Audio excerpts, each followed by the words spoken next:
Bu Sonia, tolong bantu Ibu sebentar. Bisa sama-sama ini fokus ya.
Waalaikumsalam warahmatullahi wabarakatuh. Oke, coba sebelum kita mulai pelajaran kita hari ini, dilihat kiri kanannya, mas kalau masih ada sampah, coba diambil dulu, dibuang ke tempat sampah. Tidak ada, Bu. Tidak ada, Bu. Itu di sebelah. Mana sana? Tuh, tenang. Itu masih ada sampah tuh. Coba diambil dulu. Jadi kita belajarnya nyaman. Simpson. Mana dia?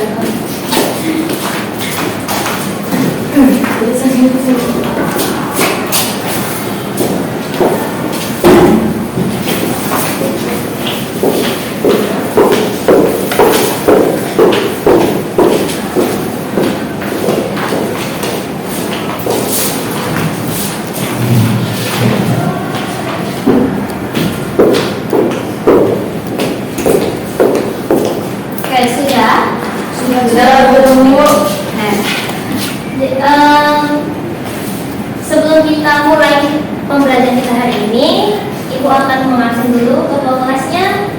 Siapa yang tidak hadir hari ini? Hadir semua, Bu. Hadir semua? Alhamdulillah. Oke, silakan ketua kelasnya dipimpin teman-temannya untuk berdoa. Baik, sebelum kita berdoa dan lebih dahulu kita menemukan hati kita menurut kepercayaan kita masing-masing. Doa dimulai.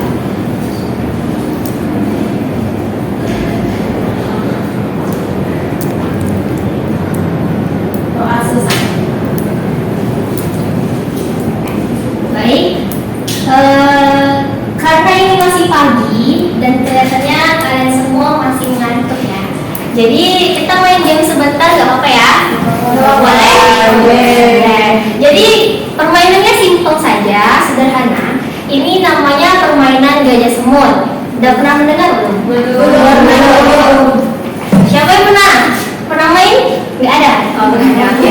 Jadi ini pertama kali ya kita main permainan gajah semut. Jadi permainannya itu nanti kalau misalnya ibu bilang gajah itu besar atau kecil? Besar. Oke, gajah itu besar. Gimana cara kalian memperagakan sesuatu yang besar? Gini ya. Oke, gini ya. Oke. Terus kalau semut itu kecil atau besar? Kecil. Ya, gini ya, atau gini juga bisa. Oke. Jadi permainannya kalau ibu bilang gajah, kalian jawabnya besar tapi peragainya kecil. Kalau semut kecil tapi peraganya besar. Oke. Bisa ya? Bisa, Bu. Oke. Kita mulai, kita tes dulu, uji coba dulu, percobaan. Oke. Nanti siapa yang salah menjawabnya akan ada hukumannya. Oke. Hukumannya enggak disuruh nyanyi kok, tenang aja. Oke, kita mulai ya. Gajah semut, gajah. Gajah. Salah, gajah. Gajah sebutin gini, gajah kan, gajah berarti besar, kecil ini besar, tetapi peragainya kecil. Oke, ngerti ya? Oke, sekali lagi kita coba dulu. Berarti konsentrasi ya. Ya, ini supaya kalian semua konsentrasi dan semangat buat belajar. Oke? Sekali lagi ya. Gajah semut, semut. Salah ya. Salah. Oke. Sekarang serius ya, kita serius. Jadi siapa yang saya tunjuk salah itu nanti dapat hukuman. Oke? Oke. Siap ya? Ya. Kurang ngerti, Bu. Oke, ada yang masih kurang ngerti. Jadi permainannya itu nanti kalau misalnya siapa namanya? Wiwi ya. Misalnya ibu tunjuk Wiwi. Misalnya ibu bilang gajah, Wiwi jawabnya besar, tapi peragainya kecil. Ini besar gitu. Kalau semut kecil, gitu ya. Ngerti? Oke? Ngerti ya? Bisa ya? Bisa. Oke, bisa ya? Sekali lagi. 1, 2, 3. Gajah semut.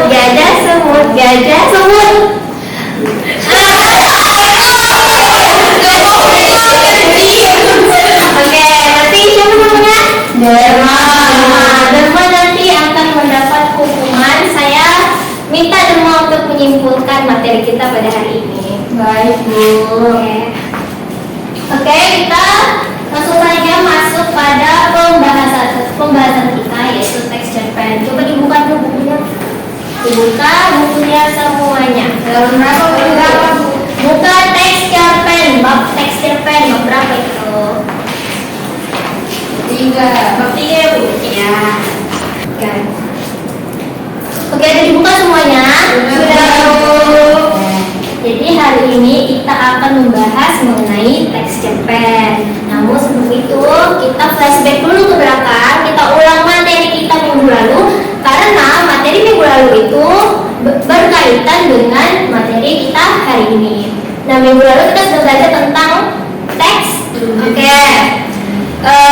Kita flashback dulu ke minggu lalu. Materi kita minggu lalu mengenai teks narasi. Siapa yang masih ingat apa itu teks narasi? Angkat tangan. Ya, apa? Wiwi, silahkan.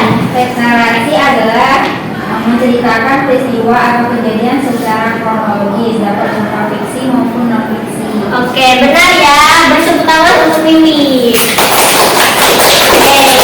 Jadi teks narasi itu adalah teks yang berisi beberapa paragraf yang menceritakan suatu peristiwa secara kronologis sesuai dengan urutan waktu yang telah ditentukan. Nah, apa sih hubungan teks narasi dengan teks cerpen yang akan kita pelajari hari ini? Ada yang tahu kenapa teks narasi itu dikaitkan dengan teks cerpen? Siapa yang tahu? Ada? Tidak? Oke.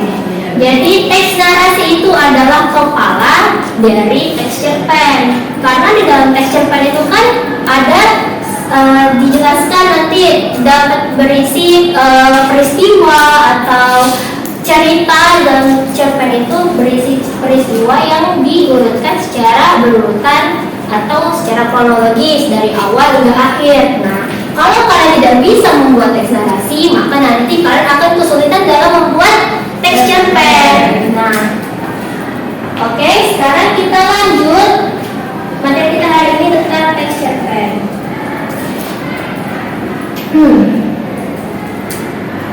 Oke.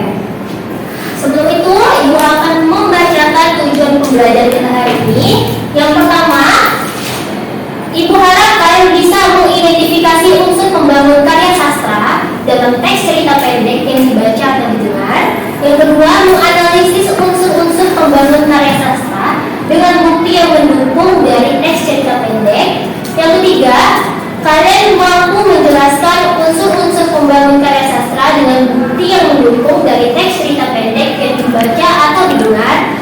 Dan yang terakhir, menyimpulkan unsur-unsur pembangun karya sastra dengan bukti yang mendukung dari teks cerita pendek yang dibaca atau didengar. Nah, jadi bisa ya kalian menyimpulkan, menganalisis, menjelaskan, dan mengidentifikasi unsur-unsur pembangun karya sastra. Bisa ya?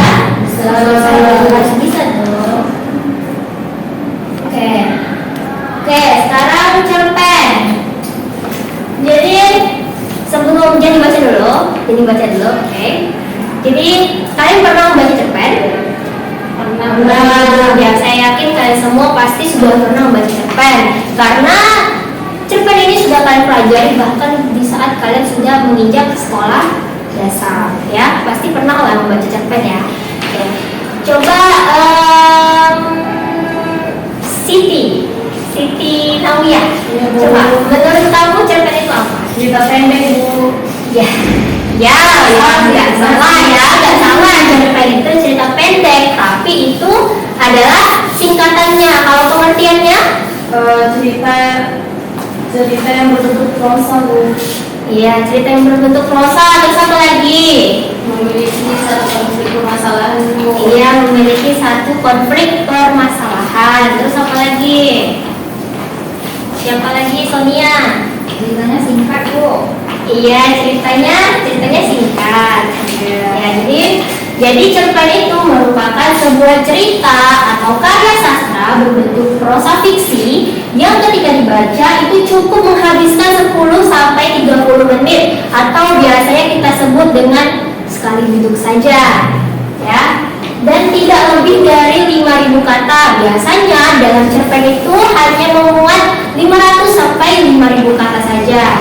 Dan hanya memiliki satu konflik permasalahan. Oke, selanjutnya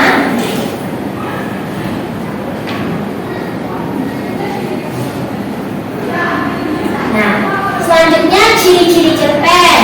Ciri-ciri cerpen yang pertama hanya terfokus pada satu tokoh. Berbeda dengan novel ya. Kalau novel itu biasanya dia terfokus pada semua tokoh yang ada di dalam novel atau di dalam cerita tersebut. Misalnya di dalam cerpen nih, misalnya ada cerpen tentang persahabatan, ada 5 tokoh. Nah, kalau misalnya di cerpen itu biasanya tokoh yang hanya difokuskan itu hanya tokoh utamanya saja, satu tokoh saja. Misalnya ada 5 tokoh nih, ada Ajeng, Sonia, Yui, Dema, sama Siti. Nah, biasanya yang hanya difokuskan itu hanya satu tokoh saja, misalnya Ajeng, gitu kan. Nah, kalau misalnya di dalam novel itu konfliknya itu panjang. Jadi fokus dalam novel itu semua tokoh. Jadi misalnya ada 5 tokoh nih, dan masing-masing tokoh itu pasti punya permasalahannya sendiri. Misalnya si A itu punya masalah dengan keluarganya misalnya. Nah, itu diceritakan nanti. Lalu si B punya masalah dengan tetangganya misalnya. Lalu si C punya masalah dengan pacarnya misalnya. Nah, itu nanti akan diceritakan satu persatu gitu ya. Nah, dan akan ada penyelesaiannya. Sedangkan di dalam cerpen dia hanya terfokus dengan satu tokohnya saja. Sampai sini paham ya? Oke. Ciri yang kedua, ceritanya tidak lebih dari 10.000 kata. Dan yang ketiga, memiliki puncak masalah dan solusi atau penyelesaian masalah. Lalu yang keempat, ceritanya padat dan langsung tertuju pada tujuan serta memiliki alur yang singkat.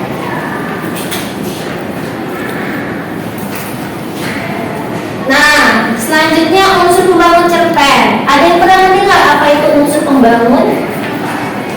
Ada yang pernah mendengar atau pernah membaca atau yang pernah tahu apa itu unsur pembangun? Tahu. Ya, coba aja silakan. Ekstensi cerpen ya, Bu ya? Ya, benar. Jadi unsur pembangun itu terdiri atas 2, ada unsur intrinsik, ada unsur ekstrinsik. Apa itu unsur intrinsik? Unsur dari dalam cerpen.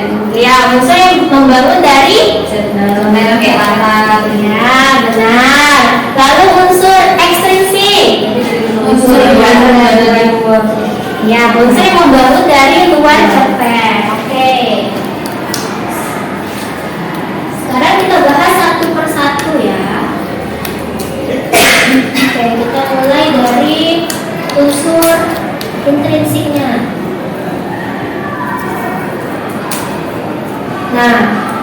Nah, unsur intrinsik cerpen itu yang pertama ada tema. Tema adalah ide pokok yang mendasari suatu cerita. Nah, misal contoh tema apa? Ayo coba sebutkan contoh tema. Tadi katanya udah pernah baca cerpen kan? Ayo. Tema Tema tentang misalnya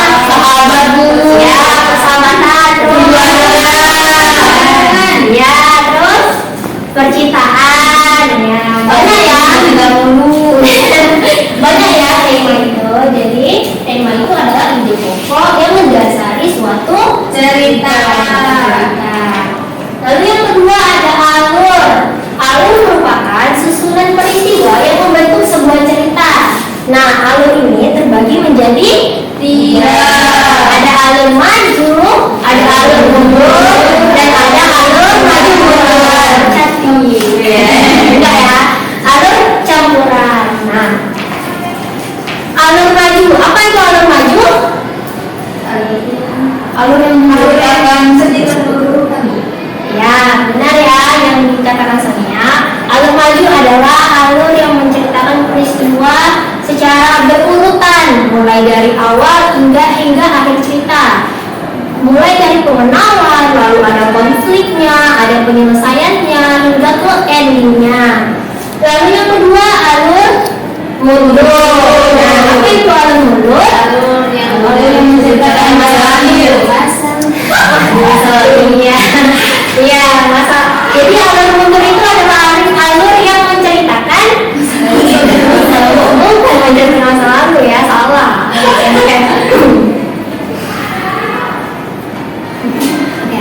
Jadi alur mundur adalah alur yang menceritakan peristiwa dari akhir ke awal. Biasanya dalam cerpen atau dalam novel, kalian itu pasti pernah ya membaca. Misal contohnya itu dia menceritakan tentang endingnya dulu biasanya di awal ya, kayak novel Terelie. Pernah baca nggak novel Terelie yang hujan? Nah itu dia menggunakan alur mundur. Jadi dia menggunakan alur, dia menceritakan tentang endingnya dulu atau setelah suatu konflik itu terjadi, penyelesaiannya gitu ya, baru dia masuk ke tahap awalnya, bagaimana konflik itu bisa terjadi gitu. Jadi itu dinamakan dengan alur mundur. Lalu alur campuran adalah alur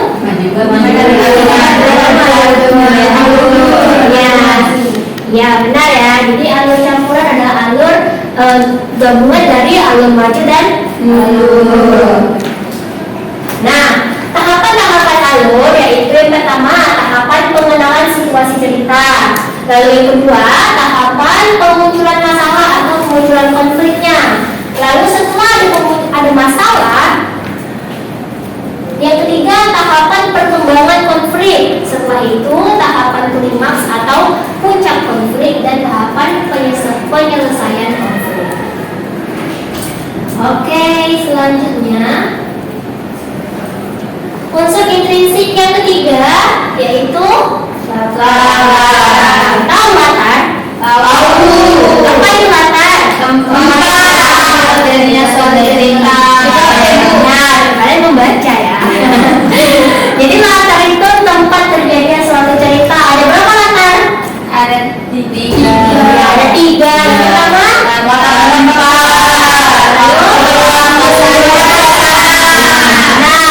coba tadi sore paling kencang Dermawati, apa itu latar tempat dan sebutkan contohnya. Itu Bu, lokasi di mana tempat itu terjadi, contohnya kayak kita sekarang ini di kampus. Ya, contohnya seperti kita sekarang di kampus, di sekolah, di masjid, ya, di rumah, itu termasuk latar tempat. Jadi benar ya yang dikatakan Dermawati. Jadi latar tempat itu adalah latar yang menunjukkan suatu lokasi atau tempat di dalam sebuah cerpen. Oke, jadi contohnya tadi seperti di kampus, di rumah, di masjid, di mana lagi? Di kamar, di taman, dan lain sebagainya. Itu merupakan contoh dari latar tempat. Kemudian yang kedua latar apa tadi? Waktu. Latar waktu. Apa itu latar waktu? Menunjukkan waktu. Ya, contohnya Pagi, sore, malam. Kalau kemarin itu termasuk latar waktu nggak? Iya. Termasuk. Kalau zaman dahulu, Iya, masuk ya. Oke. Selanjutnya latar suasana. Apa itu latar suasana? Suasana aku contohnya bisa nyanyi. Ya, suasana. Contohnya sunyi, menyedihkan, mengharukan, menggembirakan, mencekam, itu contoh dari latar suasana. Paham ya sampai sini? Paham. Jadi selanjutnya yaitu penokohan. Tokoh dan penokohan lebih tepatnya. Nah, coba siapa yang bisa menyebutkan perbedaan antara tokoh dan penokohan, langsung saya kasih nilai. Ayo, siapa yang bisa jawab, angkat tangannya. Kalau nggak ada yang bisa, ayo, ajeng silakan. Kalau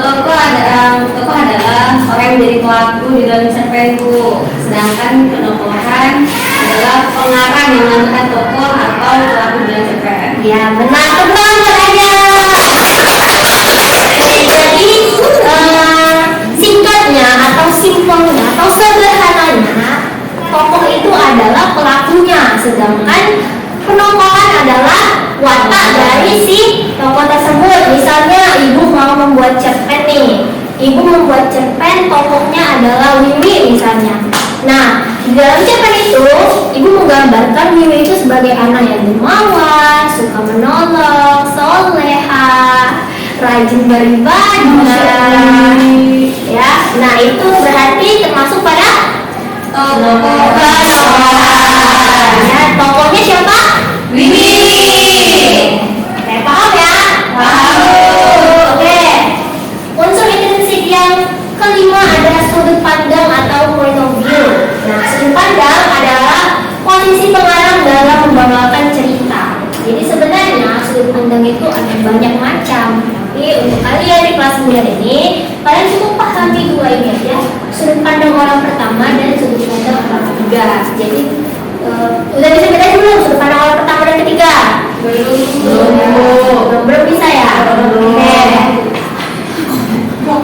Jadi sudut pandang orang pertama itu biasanya si penulis di dalam cerpen itu memposisikan dirinya sebagai tokoh aku. Biasanya dia menggunakan kata aku atau saya. Nah, oke.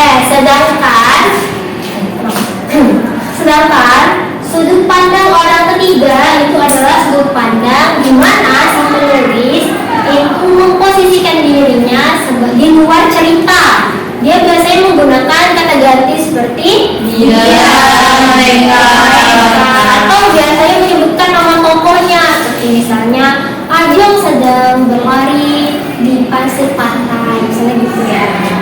Nah, itu contohnya. Oke, bisa ya bedakan antara sudut pandang orang pertama dan kedua. Ada kalau belum? Bukan. Iya. Silakan masuk. Siapa namanya? Radina, Bu. Tadi kata ketua kelas Bapak kayak mana lah? Belum nyambung. Nadila ya. Ya. Jangan lupakan ya. Oke. Dan yang terakhir, lanjut ya. Ya, Bu. Yang terakhir adalah amanat. Amanat merupakan pesan yang ingin disampaikan pengarang kepada pembacanya. Oke, sampai di sini ada yang ingin bertanya? Tidak, Bu. Contoh amanat, Bu. Contoh amanat. Oke, contoh ada yang bertanya katanya contoh amanat, Bu. Oke. Misalnya nih, Siti membaca cerita tentang pendidikan tentang persahabatan tadi yang udah ibu contohkan. Nah, dalam cerpen itu si penulis itu mau menyampaikan bahwa dalam persahabatan itu solidaritas teman itu adalah hal yang penting dalam persahabatan. Nah, itu bisa jadi amanat yang bisa diambil oleh pembacanya ketika membaca cerpen tersebut. Gitu ya. Paham ya? Paham, Bu. Kita lanjut langsung ke unsur intrinsik. Intrinsik.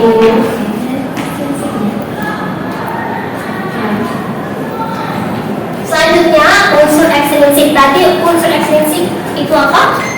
Unsur yang menggambar dari luar cerita. Nah, unsur ekstrinsik itu terbagi menjadi 3. Yang pertama, latar belakang masyarakat, lalu ada latar belakang pengarang, dan yang ketiga ada nilai-nilai yang terdapat di dalam cerpen. Nah, latar belakang masyarakat dalam sebuah cerpen, latar belakang masyarakat bisa menjadi penentunya nilai ekstrinsiknya. Adapun beberapa hal yang bisa masuk ke latar belakang masyarakat antara lain ideologi negara, kondisi politik, kondisi sosial, dan kondisi ekonomi. Lalu yang kedua, latar belakang pengarang. Latar belakang pengarang adalah faktor-faktor dari diri pengarang yang mempengaruhi atau mewarnai isi cerpen. Latar belakang pengarang bisa berisi riwayat hidup pengarang, keilmuan, kondisi psikologis, pengaruh,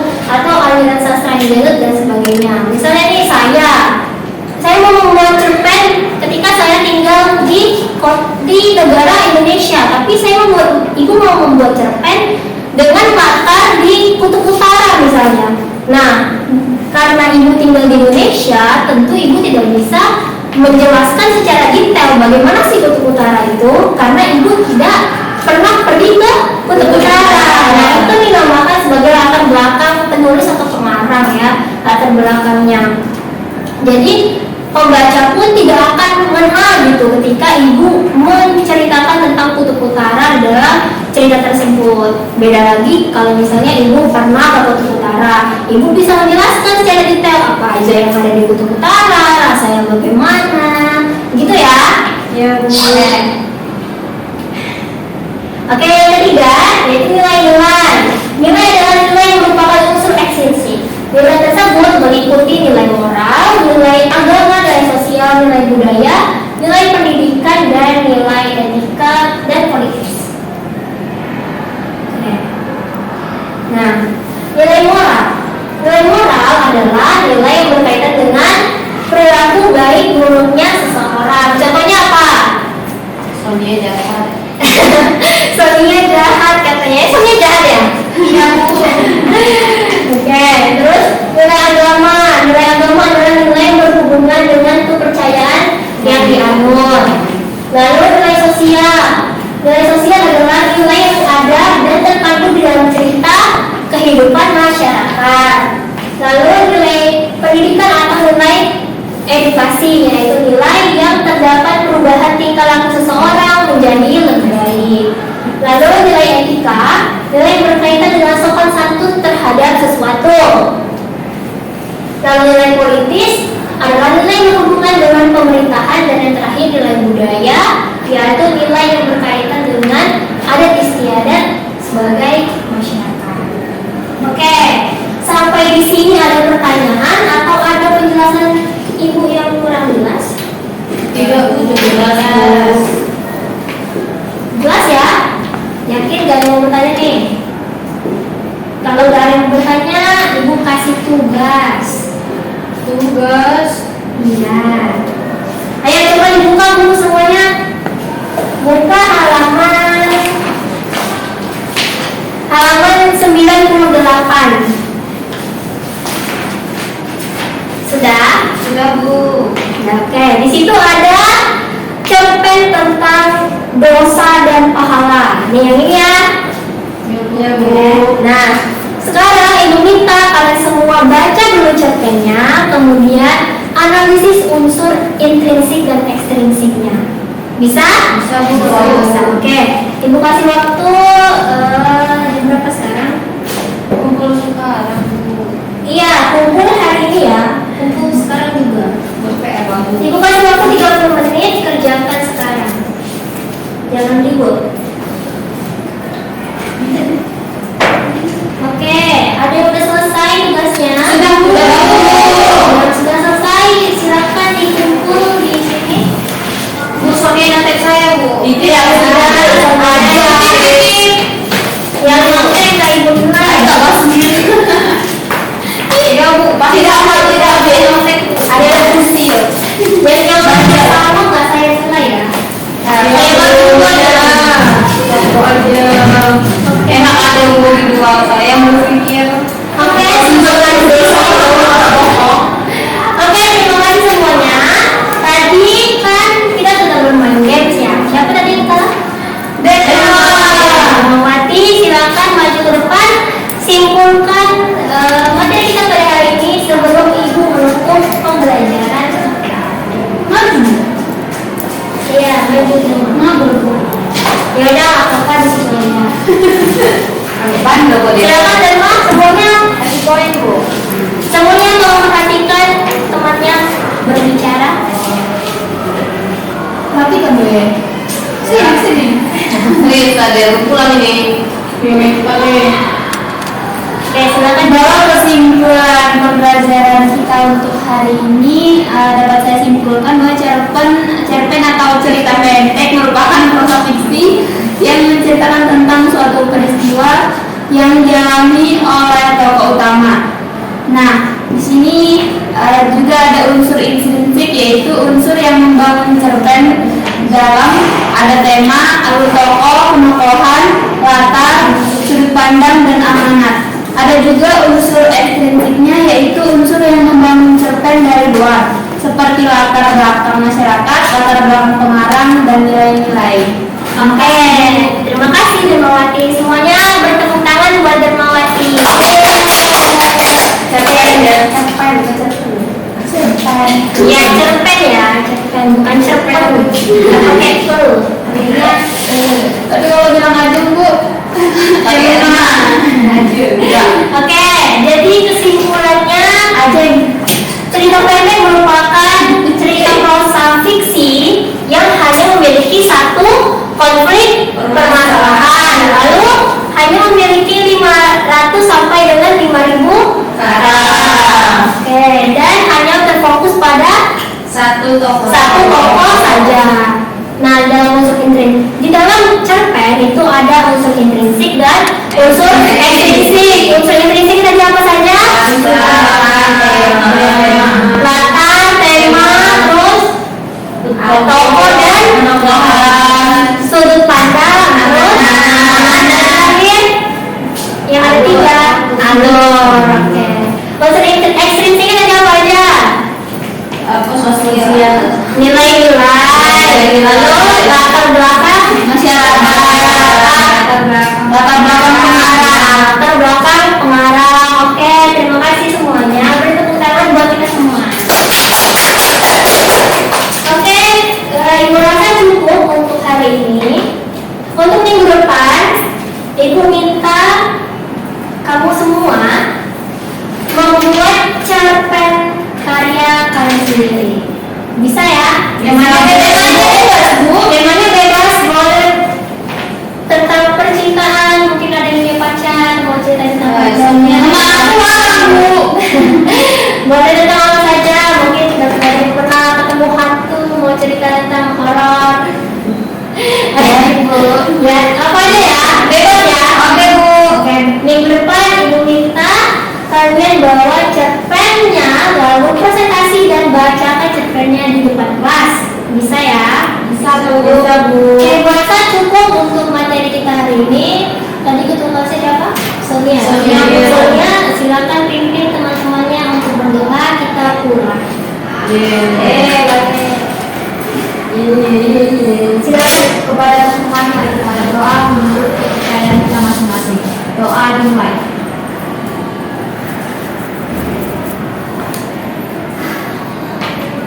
Berdoa selesai. Beri teman, beri salam kepada guru kita. Assalamualaikum warahmatullahi wabarakatuh.